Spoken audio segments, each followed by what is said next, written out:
right, we are back for another video. I'm going to do a final thought on a book I read not too long ago. But before I do that, while it's kind of still fresh in my memory, I want to shout out a couple channels that I think you guys will enjoy this book. So we have Dustin Neely, Kevin Toll Reads, we have McNulty's Book Corral. Those are the newer channels to me, so hopefully I got you all right. Now the ones that I'm 100% sure is Austin from Outer World Media and Pete from Bookless Pete. Pete, I don't know that you're so much into Westerns, but I do know that you like novellas, shorter story type books, so this might be right up your alley. I guess maybe I should have gotten my paperwork and ready ahead of time, but I was trying to remember everybody's channel's name. And if you know me, I have a hard time remembering anything. This is probably like the 5th time I've recorded this because I had such a long delay in times of blah blah blah blah who I was blah trying blah to talk blah blah or who I was trying to blah, think of blah, next. But blah, blah, blah, anyway, blah, let's blah, stop blah, rambling blah, because that's all I'm doing blah, is blah, blah, blah, blah, talking blah, a bunch of blah, nonsense. Blah blah blah blah. This is final thought on a book that is for this month, but I read last month. The name of the book is The Teton Bunch, and it's basically 3 novellas in one. I'm gonna let this car go by. Going pretty slow. Let's see. The author of this is Les Savage Jr.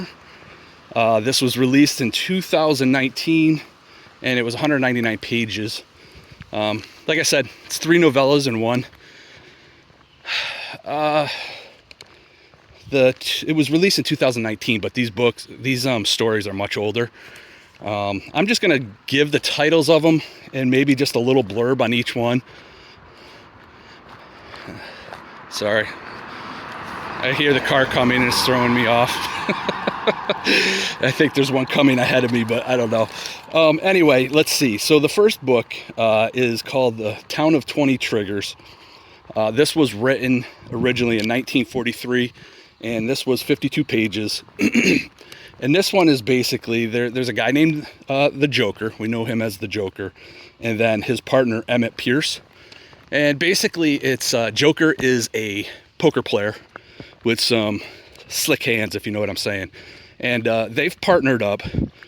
Basically, Joker is the brains of the operation, and Pierce is the muscle, if you want to call it that. He's good with a gun. How's that?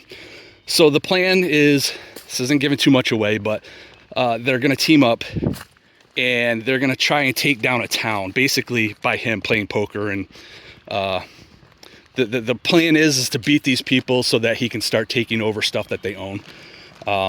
That's basically what he does. Is he just beats people at poker so bad that they end up signing over businesses. And what ends up happening, I don't want to spoil it, but basically the problem is that it's typical. Like, Joker is a nice guy. Like, well, I don't want to say he's a nice guy. He's a rotten person, but he seems nice, chuckling, smiling. But what happens is once they start to get into power, he turns into a massively corrupt, evil person. And what's interesting about it is that Emmett Pierce actually has a moral conscience. So basically, their partnership, it lasts for quite a while. But there's definitely some shifting, some moving, not trusting. And I really enjoyed this one. I love the concept of somebody trying to take over a town. I love the concept of that person, even though you know he's evil for trying to take over the town. He started out not so bad, but he turned completely corrupt. And then the other guy who's his partner was just always kind of just there to back him up, make sure nobody killed him. And but that guy ends up having morals and is, you can kind of tell where the story would go from there. So that was the first one. The next one was called Where Hell's Coyotes Howl. This was written in 1945. It's 80 pages long. And in this one, it's basically the Pacific Railroad wanting passage through this territory. And I gotta check my notes because there's a guy named Face Card. I think a lot of this has to do with poker.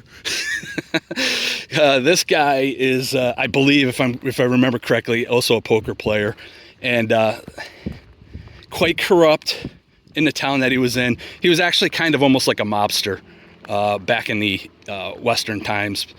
And he was pretty smart in that he was able to blackmail a lot of people. So he was getting his way, keeping his power through that. He had all this, sorry, I had a bug on me.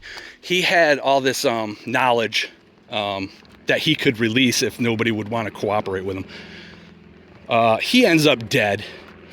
And let's see, we have, oh, what's his name? I'm sorry.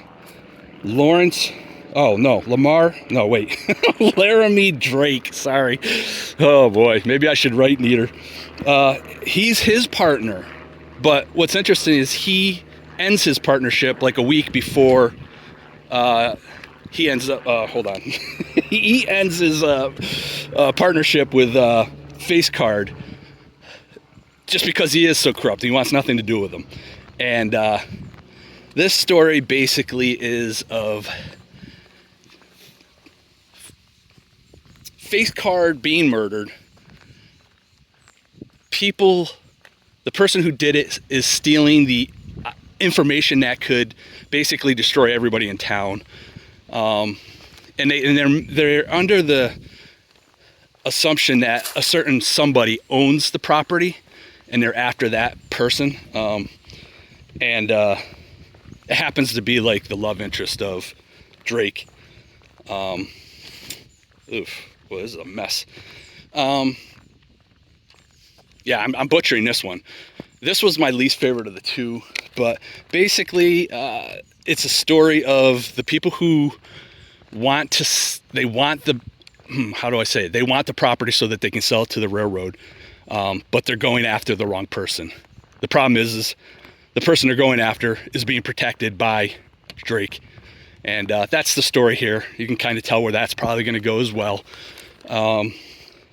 Still a really good story, but it was my least favorite of the three. And then, oh man, sorry.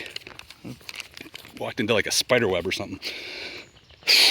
All right, finally, third one was called the Teton Bunch, written in 1947, and it was 40 pages long.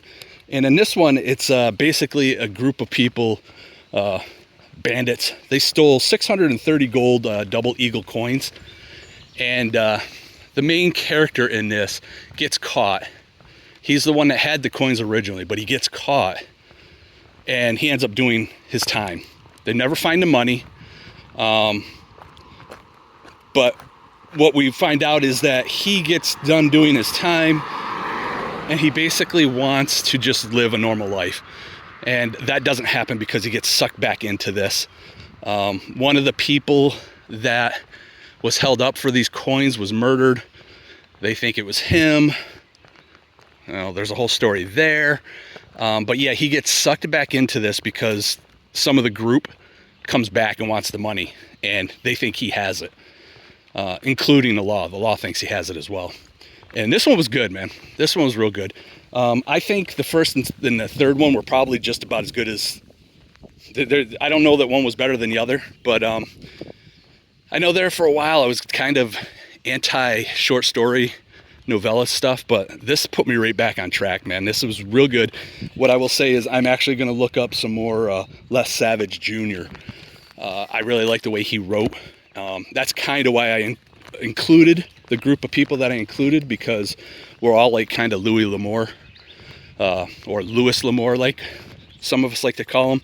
And I am assuming some of you guys have read this guy, but I'm just throwing it out there. I really enjoyed it. I know you all like these Westerns, so I think I gave this a 4 out of 5. Yeah, I really enjoyed it. And I think that's it. I don't know that there's anything else I really need to talk about. I'm going to go and listen to this to make sure it sounds all right. Let's see. 9 minutes and 39 seconds. How is this take so long? Man, I'm shooting for like under 8 minutes and I cannot get there. I think I rambled too much. But hey, all right. I guess we'll just cut it here. We'll try to end it before 10 minutes. If you guys made it this far, if you guys have made it this far, I appreciate it, and I will talk at y'all later. All right, bye-bye.